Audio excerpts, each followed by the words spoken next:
जय गजानन, जय श्रीमन नारायण, जय आदि शक्ति दोस्तों, माता। आज से 13 मई 2025 आज से ज्येष्ठ माह का प्रारंभ हुआ है। जैसा कि आप जानते हैं, कल बैसाख माह की पूर्णिमा थी। आज से ज्येष्ठ माह प्रारंभ हुआ है।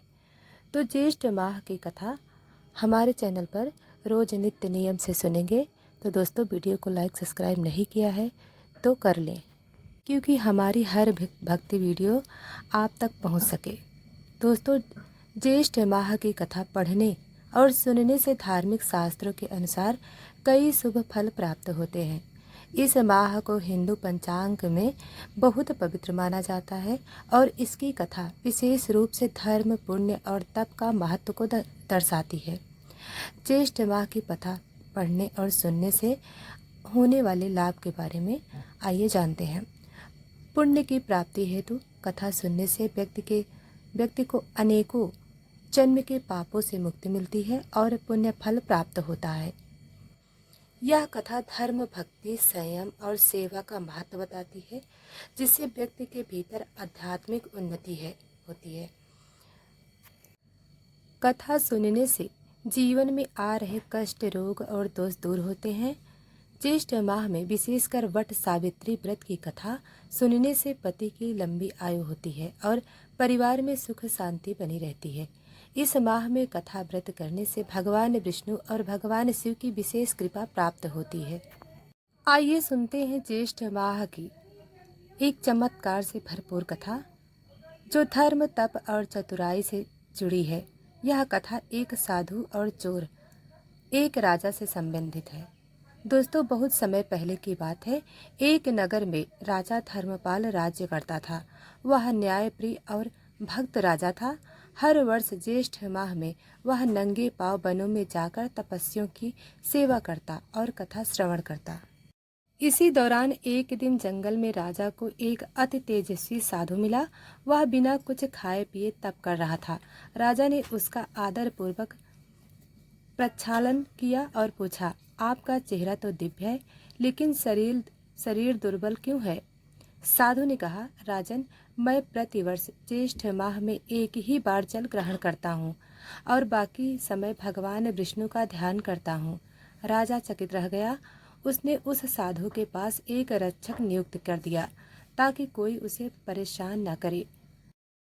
उसी राज्य में एक कुशल चोर था, जिसका नाम था बिजाना। वह वर्षों से चोरी करता आ रहा था, पर पकड़ा नहीं गया। उसने सुना कि जंगल में एक साधु है जिसके पास बहुत धन है। यह सिर्फ अफवाह थी, लेकिन चोर ने विश्वास कर लिया।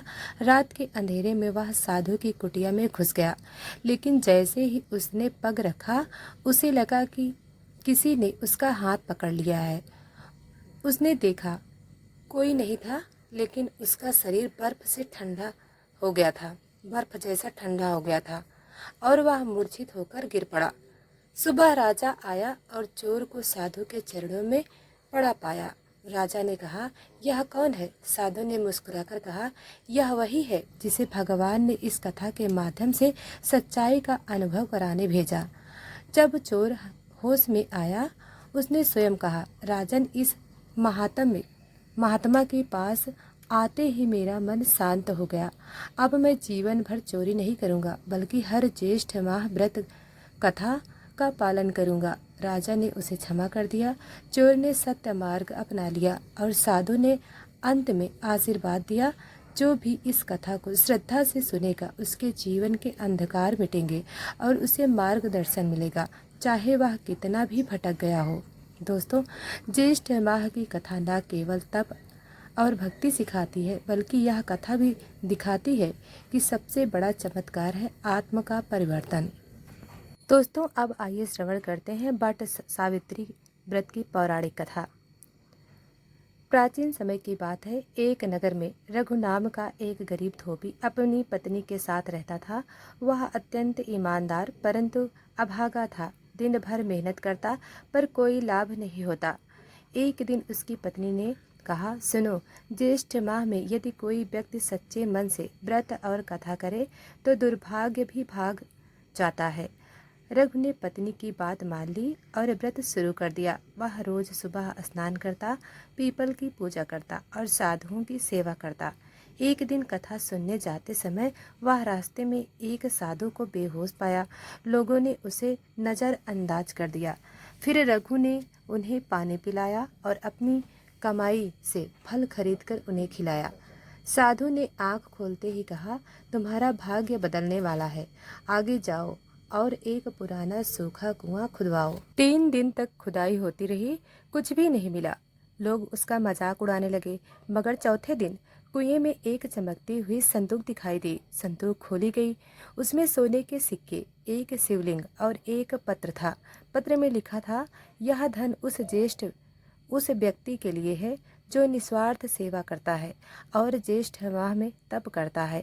इस धन का उपयोग धर्म के कार्यों में करना, तभी यह तुम्हें बरकत देगा। राजा को जब खबर मिली तो उसने रघु को दरबार में बुलाया। रघु ने धन का एक भाग मंदिर निर्माण और गरीबों की सेवा में लगाया। जल्द ही रघुनगर का सबसे प्रतिष्ठित और श्रद्धालु व्यक्ति बन गया। दोस्तों, वह साधु कोई सामान्य व्यक्ति नहीं था, बल्कि स्वयं भगवान शिव का रूप था, जो रघु की परीक्षा लेने आए थे। दोस्तों, ज्येष्ठ माह में सच्चे मन से की गई सेवा और व्रत कभी व्यर्थ नहीं जाती। जिस भाग्य को हम श्राप मानते हैं, वो कभी कभी सिर्फ परीक्षा होता है।